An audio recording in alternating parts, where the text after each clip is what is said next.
Hi, hope you are doing well today. Coming to the topic, today's topic is how I pack my jewelry before shipping it. Ordering online has been quite popular since the last few years, and it is much safer and people love to do it because they save up on a lot of time and energy. Going to an outlet is, it is a very taxing. But when you order online, you save up on your time, you use your energy for other productive work.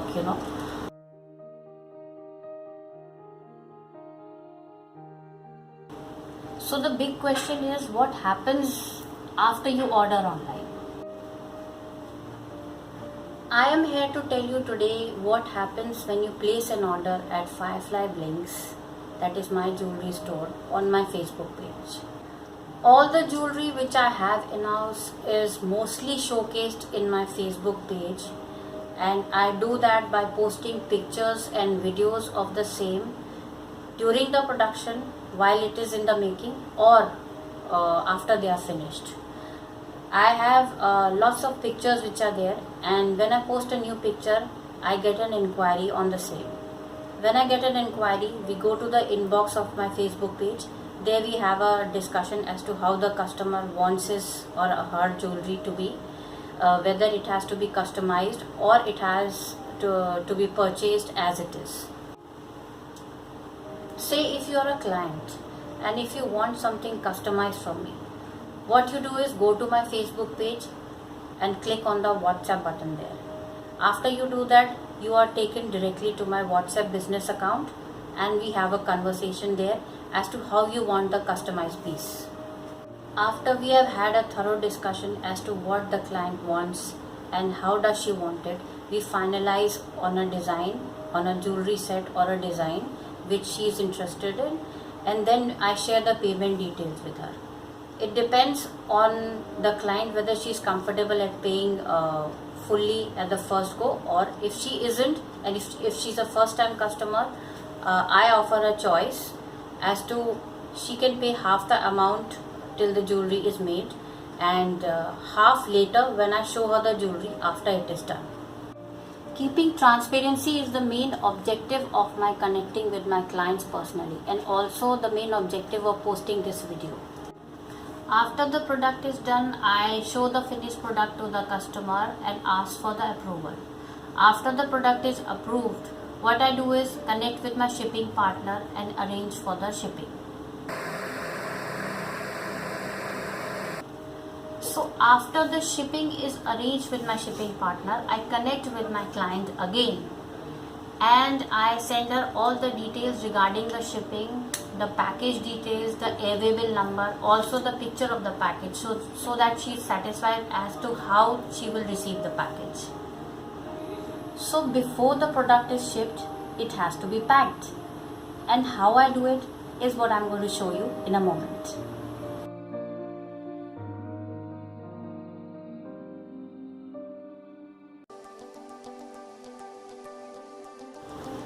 Packing in my line of jewelry business plays a very important part. Why? Because when consumers buy jewelry from me, they are for special occasions. They want to cherish the jewelry, they want to keep the jewelry for those special occasions which they have saved the money for and which they have bought it for. So I have to be extra careful, I have to be extra meticulous in packing my jewelry. So let's see how I do it. If the jewelry is not nicely and firmly packed, it could reach the buyer in a damaged condition, and you don't want that.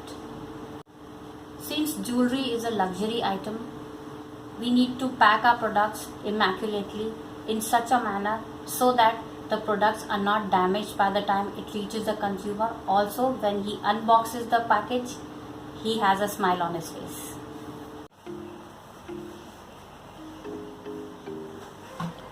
So as you can see, I have displayed 4 types of different jewelry which I am going to pack for you.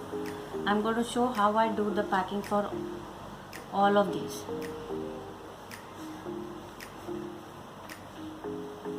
So for a start, I'll be showing you how I do gifting, how I pack my items which are for gifting. So this is a Tibetan set in Tibetan silver, which I'm going to pack as a gift. Say somebody has ordered a gift, so I pack a gift like this. There are two kinds of gift packing which I do. One is which is takeaway gift packing, and one is which I ship. So this is a takeaway gift packing. I use a plastic pouch like this for safekeeping. This helps the jewelry to stay safe for a longer period of time. It will not tarnish. Also, I will make a separate video to show you how I finish my jewelry so that it does not tarnish. So I have here two kinds of pouches from which I can choose. One is a pure silk plain pouch and one is a Kantha work silk pouch. So this goes really well with this set. I'm going to be using this one. Let's put it in this. As you can see, I always use natural products for my packing as well, as I believe the more natural they look, the more natural everything is, the more prettier it is. You know, since I am a handmade enthusiast, I love packing all my jewelry even in handmade, packing materials. Even this envelope is made by hand. I get it crafted, or sometimes I do it myself. This is a very pretty envelope, which I will finish it by adding a sticker so that it is secured nicely. Now I will finish this packing with a jute string, and it looks finally like this.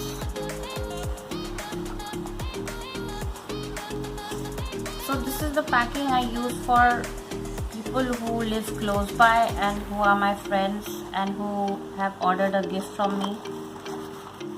And I also want you to tell that this is not the same kind of packing I use all the time. It gets innovative each time, since I'm a very crafty and a creative person.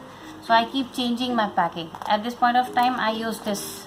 So maybe after a couple of months, you will have a different paper or a different kind of a paper bag which I use, which I craft. So I get creative even with my packing. So the second kind of gift packing I will show for you is the one which I courier, which I ship. This is not a takeaway gift packing. This is something which has to be shipped. So it is not similar to the one which I did earlier. It is not similar to this because this is a takeaway. I can't ship this package. It is to be hand delivered. So sometimes I deliver it personally, or sometimes it is being taken by the person who wants to gift it to somebody. So this is a hand delivered gift package. What I'm going to show you now is something which has to be shipped but is a gift for somebody. So let's move ahead. We pack this. This is a pair of bracelets which I'm going to pack today, and I will put it in a pouch. This keeps it airtight and does not allow the air to tarnish the metal. I chose a silk pouch for this. Since it is a gift packing, it has to look pretty. It has to look aesthetically good. I wrap it up with the cord. I have this box ready with some foam or at the bottom and the top part of the box. I place my card and a thank you note.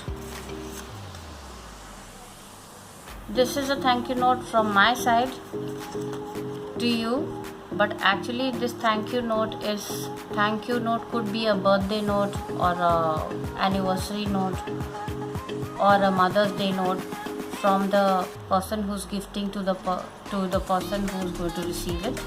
So this is just an example for you to see how I make my thank you notes. This again can be customized in any other way, I do it in different ways. This is one way which I'm showing it to you, but otherwise I do it in many other ways. I mostly use handmade papers and cardboard boxes. As I said earlier, I prefer using natural and handmade products. So this is how this goes. Sometimes if there is a scheme going on, I also put a coupon in this. All my first time orders have a coupon of 5 to 7% all year round. So anybody who's ordering from me for the first time will get 7 to 5% off on their next order. So here goes the box. I will wrap it up again with a jute string, which is one of my favorite ways to finish off the packing.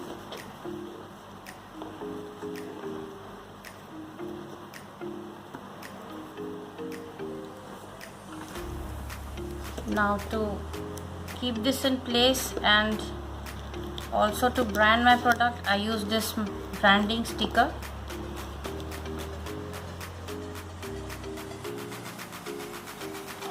Here goes the. Sometimes I use a bow if somebody wants a different kind of a packing. Sometimes I use a bow or a satin ribbon as well.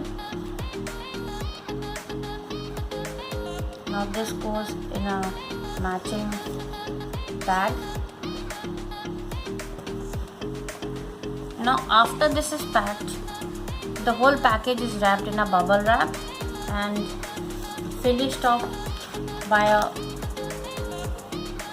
plastic courier pouch, which is unavoidable because I had used paper bags earlier and they used to get torn, and my clients used to complain that the courier agencies were never, they are never careful about your packages. So you have to be really careful, and sometimes the water goes in and the whole package is damaged. Sometimes they tear up the package and take off the things, so those things are unavoidable. So now I've started using the only plastic which I use is this courier packaging. So this is the final look of the package which you will receive when you are ordering a gift from me. This is the second kind of gift packaging I do. So this is the first and this is the second. Now let's move ahead to normal shipping packages. I'm going to be showing you how I pack my normal shipments. This is a kundan set, say somebody ordered from me, and here goes the earrings. If it is a bigger set like this, and if it has got considerably bigger earrings, then I put it in a separate pouch. The necklace goes in a separate pouch like this.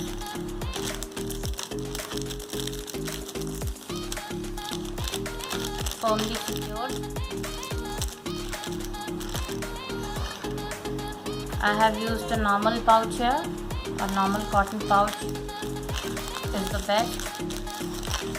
This is a nice bright color. I secure the dory and I have the box ready with the foam. This keeps the jewelry in place. When I sometimes give a lot of packing here and here as well of foam to avoid it from moving around, as courier people are not very, they are good at throwing packets. So I have learnt it the hard way. Here goes the box. And normally for gifting I use a jute rope. I do not use a jute rope for a normal package, and I secure it with a tape normally from both the ends, not destroying the box, making sure that the box stays intact. And it goes in a bag like this. I bubble wrap it fully and wrap it up in this plastic pouch, which is unavoidable, as you know how the shipping agents are.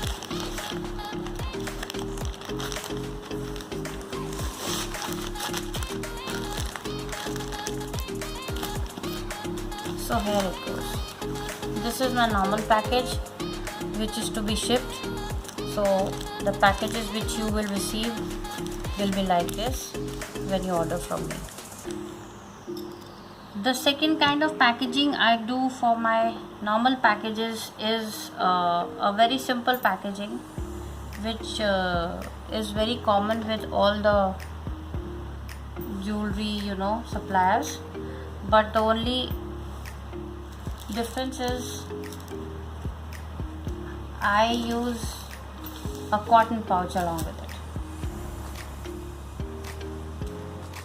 Sometimes my clients do not want a box packing. They specifically tell me not to put the items in a box because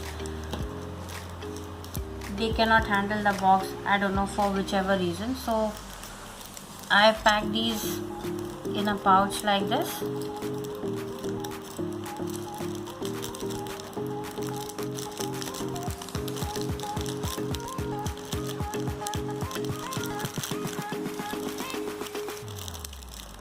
This is a very small set. It does not need a bigger pouch.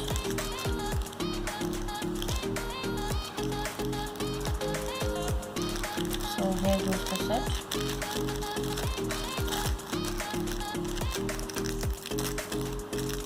Secure it like this. Put it in a cotton pouch. This is a malmal pouch which I use. Finish it off with this.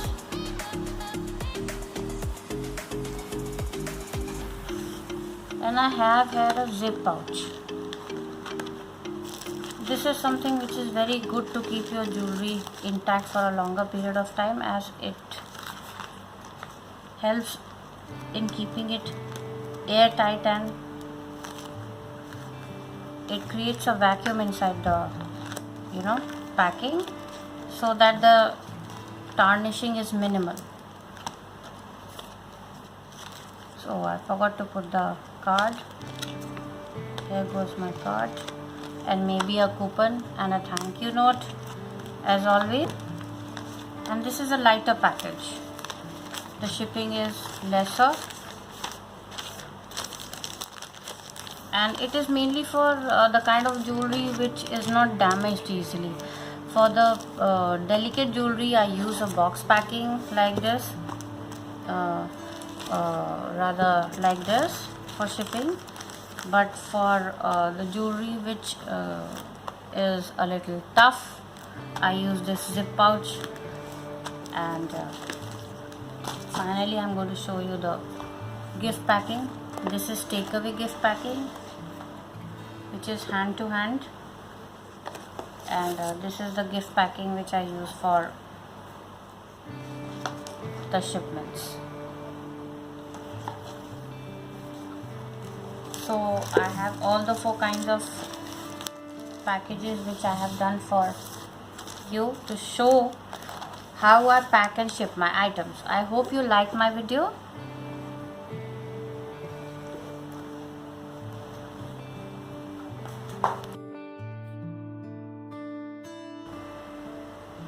So today you got to see how I pack my items before shipping them, how I pack my handcrafted custom made jewelry for the special clients, for the special occasions for which they have ordered. I do this to make my clients feel special because they are very special to me. Before finishing off today's video, I just wanted to talk to you about something about handcrafted items. Basically, it's a topic which I deeply care about since I'm creative myself. All the handcrafted items which you buy online or which you buy from an outlet, like a piece of jewelry or a piece of furniture or a piece of pottery, the handmade bangles, the handmade artwork which you buy, all these go through a lot of hard work, a lot of creativity, a lot of effort is involved in making them and delivering them to you.